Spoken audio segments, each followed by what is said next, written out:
Omraam Mikhaël Aïvanhov. Excerpts from an intimate heart-to-heart meeting. March the 28th and 29th, 2026. Excerpts from an intimate heart-to-heart meeting. Excerpt 1, March 28th, 2026. What I wanted to say is that you have, since my last interventions, more collective ones. I would say, you are discovering that you are indeed in the midst of living and of preparing, in a way, the return to joy. For years, and even since what I would call very ancient times, this event that we are in the midst of living represented the quintessence of truth. That is to say, you are in the midst of discovering in every possible way what you are, and beyond, I would say, the person, beyond consciousness, beyond even love and light. Of course we are love, we are light, we are the one consciousness altogether. But there is also the source of the source, if I may say, which is, you know it, those of you who already live it, the heart of the heart, the famous 0 point, and that great silence bound to acceptance.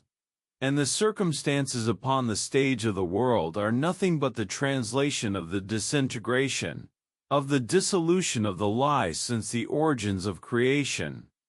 I am not speaking only of the confinement within the prison systems that you may perhaps know of. I see far beyond history itself, beyond the cycles themselves.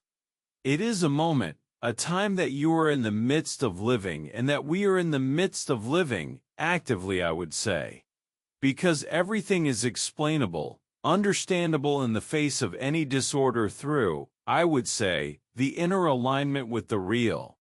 For many years I spoke of eating creation and of resonating the agape resonances. In order to demonstrate this relation, I would even say this resonance of communion that exists between what one calls the outside and the inside. I would say, exaggerating hardly at all, an image of a small mirror of what the great mirror of the stage of creation is.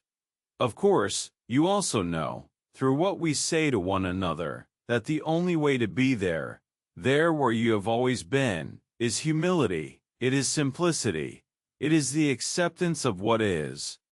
There is no effort, no work to furnish.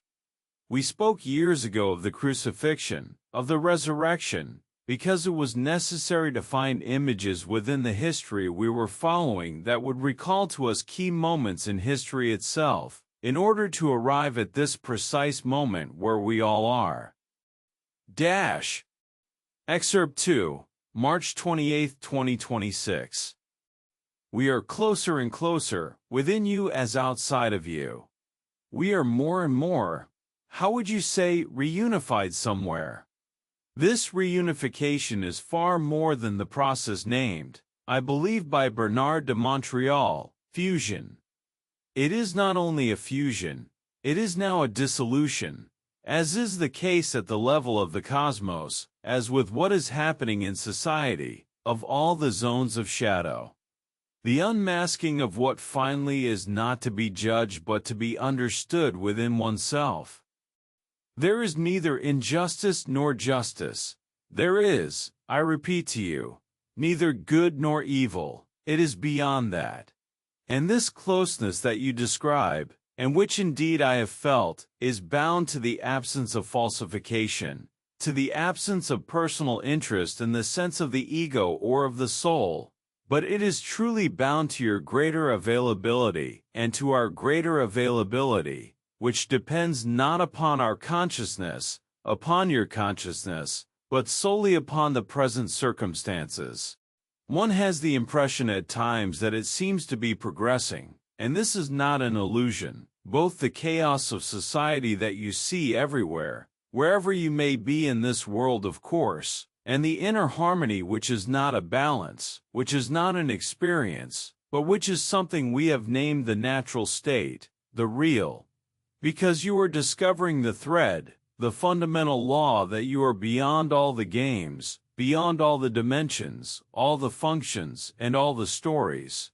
This acceptance, despite this feeling of being more and more in the real, and that this world appears to you nevertheless more and more chaotic, more and more unreal in relation to the real of silence, nevertheless, you know that you are here for that. To attend, to participate, I do not even say to bear witness, because when you discover that you have always been there, then at that moment, if you like, the analogy that Nisargadatta gave in 2012 is so very true. The state of sleep, the state of dream. When you dream, whatever the dream, you know that you are dreaming and you continue to dream because it is pleasant. But there comes the moment when you must remember, not to wake up, not to go to work in that case, but to remember what you are. Within the dream, that is not possible. It is only when this is seen as a dream that it reveals itself, and that it awakens in part at the collective level. Even if at the individual level some among you have been living this state beyond every state for many years already. But the present circumstances are not the same. There is a closeness, there is an effacement of the illusion of separation, here upon the earth itself as between you and us, as between us, you, the light, and the source of the light. Because, whatever the attractions of life in the noblest sense of creation, one must at some point understand and live that we have done nothing but travel the paths of eternity, the paths of the dimensions, and that at a given moment we had promised one another. It is the famous oath and the promise of the Source, to recall what we are. What we are, you know, may perhaps be expressed by different words, but words that try to approach it. But the thing of which you must be absolutely certain, if it is not yet the case, is that when you live, as our sister was saying, this form of culmination which is not yet a completion, but which is a stabilization of the real within the dream, then you know without the shadow of a doubt, with absolute certainty, that that alone is real, and that that alone is true. All the rest is no longer to be judged, but simply to be seen for what it is in its most, how do you say, its most rectilinear aspect, the most, as Tate de Caboche would say, ontological. It is to recall to you who you are, nothing more. All the rest, the sufferings, the joys, the sorrows, the relationships, the family, society, the goals, the joys, the events, whatever they may be, are there only to have allowed you to play the game, and today to recall to you that it was only a game. That the real that you are believed itself concerned, believed it had to improve itself, had to evolve, that is true so long as the story holds up at every level, whether in material life, whether in energy, whether in the principles of evolution, it is coherent. But this coherence is not lasting. This coherence is nothing but a set, as Biddy would say, and to observe, as he said in his talks year after year, that you are within a theater, you are at once the theater, at once the actor, at once the spectator, and when you understand the witness, the observer who is the spectator of all that, you step out of the theater and you realize that there never was a theater. It belongs a little like a film that is on a magnetic tape or on a medium, I don't know how you say it now, digital. It was the same thing in the more modern games, the videos. It is to captivate your attention, to captivate your consciousness. We all know scenes, elements lived through, even in a film, and we knew that it was a film, but which drew us into an emotional adherence, an adherence to the story itself, because consciousness always creates stories, in the noble sense of the term as well as in, I would say, a more degraded sense. There it is, and today, where you and we are. And as you know, as has been said, the equation of creation and of the real could only be realized now, within the illusion of time and space. It was necessary that the narrative, that consciousness understand that it was only a means and not the finality. The finality, the completion, as I was saying earlier to our sister, is to live the real, to disappear, to melt into the real. Not to disappear from the dream, but to assume the dream. Excerpt 1, March 29, 2026. A sister says she experiences crossings of energy that pass through her whole body. She feels great inflows of energy that burn her, that give the impression of an arthritis flare-up. She doesn't quite understand why. It is cyclical. She doesn't believe she is the only one to live this, and would like to have your light on the matter. Ah, dear sister, I do not believe that you are the only one. I am going to take an image. I am going to take an image. It is as if you were putting a new shoe on your foot. There is a period of adjustment. We have told you on several occasions that at the present hour, and already for some time now, let us say 2, 3, 4 years, in a more or less pronounced manner, the arrival of the real light of intelligence, before these last few years, took place over long stretches of time. Today, it can be extremely rapid, depending of course upon the reception, upon the adequacy, if I may say, between the structure at every level of the subtle bodies and the body of light. Sometimes it happened, how do you say, like a letter through the post, normally more or less lengthily. Sometimes the vibratory processes are very intense, either continuously, but most often in waves. It simply means that your foot, that which you are, must adapt to the shoe. And of course the illumination of the light within you illumines the consciousness as much as the cells. These cells of course begin literally to vibrate at other frequencies, and of course there exists in the life of every incarnated being, we have all known this, an age when the body begins, let us say, quite simply to grow old. And there it is sometimes a little less fluid, because the quantity of light that is poured out is no longer, I would say, in progressive homeopathic doses, very, very progressive, as it was 10 or 20 years ago. This occurs with such an intensity, I have said that it touches all the cocoons of light, physical, etheric, astral, mental, and of course causal. And so there are readjustments.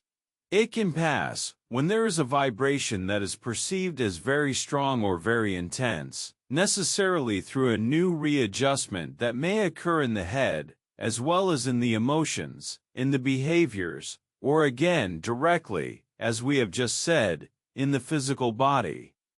It is, you would say in terms of naturopathy, as if the toxins were seeking to evacuate themselves in order to make room for the new vibratory level, and vital level too, of course, not only vibral. So yes, it is a process that does not express a pathology, a lack, or a problem. It is a period of adjustment. We spoke long ago of superposition, of crossing, and of that particular alchemy between the body of suffering and the body of light. The body of suffering is the memories, it is carbon. The body of light no longer functions, no longer vibrates upon carbon, as we had already explained a very long time ago, but upon silica, the silica that is in your body. I did say silica and not silicon, but silicon as well. And, of course, the passage from carbon to silica is an alchemy, is a transubstantiation, because the body of light, the body of eternity, this supramental body, is the body of transition that prepares the living of the white paradise and the remembrance of the Absolute. That is what can be said. Excerpt 2, March 29, 2026. Another sister who says she has difficulty waking in the morning, that she would stay enveloped in the sound she has in her ears and in the state she is in. She gets herself going in order to leave, and then, suddenly, she can do nothing more and has to lie down. So then, in the same way that I answered our sister previously, beyond the pains of the adjustment, indeed for a rather large number among you there is what you observe, that is to say, significant fluctuations of vitality, but also significant fluctuations, for example, in the thermal senses, hot/cold variations. It is not menopause, nor andropause. There too it is the adjustment, and sometimes there are calls, what we had already named some time ago, but this time in a much more pronounced manner, if I may say, what I had named the pre-stasis, that which comes before stasis.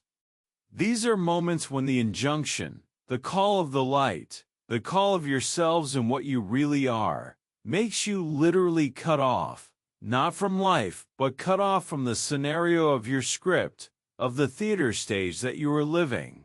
These are means that you may perhaps find questionable, but they are means of making you find, not rest following fatigue, but a rest that is necessary to the integration of this body of light. Remember, it is an alchemy. It is a transubstantiation. A very long time ago I used to say, the caterpillar becomes a butterfly. Many among you understood in anticipation that they were already a butterfly, but the caterpillar must all the same transform itself into a butterfly, and during this alchemical process that the caterpillar undergoes, it lives the white paradise. It encloses itself in a cocoon, and there the alchemy takes place. That is, illustrated if you like, the process of stasis. But before the collective stasis of creation, there are moments that can resemble stasis, moments of absence, moments when the body cannot follow, moments when your mind, if I may say, seems to think of things that are completely incongruous or that disturb you. All of that is part, as I have also said in other terms, of an acclimatization, but also for you of a form of apprenticeship to the real. Because it is not a question for the time being that you be incarnated permanently in this real state, as, for example, certain stars demonstrated, most of the stars, but above all, Ma-Ananda. The great samadhi, being in ecstasy, is not entirely what is asked of you, but it is also, I repeat, a form of final preparation. It is like the moments of waking in the morning. It is like the moments when, all at once, there is something like a rupture, which is not unpleasant, as if there were nothing left in the body, in the head, in the emotions, or in the relations with anyone at all around oneself. Because this process is a process that requires moments of integration, moments for your consciousness of pre-stasis, and also moments for the body, of immobility, of rest, facilitations of the installation of the body of light. It is a preparation, many injections of white paradise. All our thanks to Jean-Luc Ayoun and Elisa Bernal, and to the whole transcription team, Les Petites Mains. Translated from French to English via AI. Original French channeling by Jean-Luc Ayoun. From website apoteos.live. https://apotHeose.live